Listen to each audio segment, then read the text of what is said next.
Anong gagawin naman natin ngayon kung drawdown ka at pumasok pa ng level 1? Pag nag-break even ako, tapos na. Hindi na ako mag-aim ng bigger profits. Para pag nag-recovery ako, o di recovery yung buong account, mas mabilis, doble digita.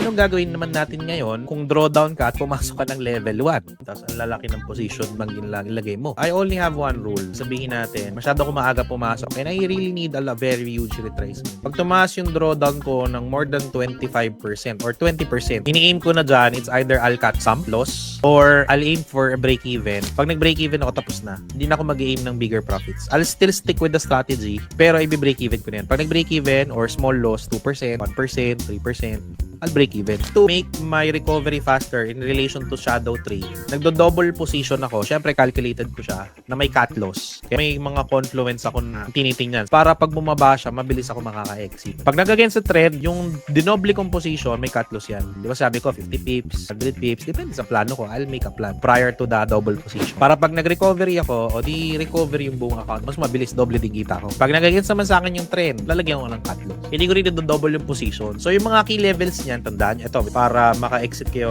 dodoble ako ng position sa mga resistance levels. Itong area na yan, actually, starting this area right now, mag-aanap ako ng mga breakdown ng lower time frames at dodoblein ko position ko. So, example, sabihin natin dito, ito na lang, huwag na natin pahirapan. Pag nag-breakdown yan dito, mag-add pa ako. Pag nag-breakdown pa yan dyan, at the price goes here, I'll add another position. Yung natural shadow ko, dumodoble lalo kita. Mas mauna akong ma-exit kay bot.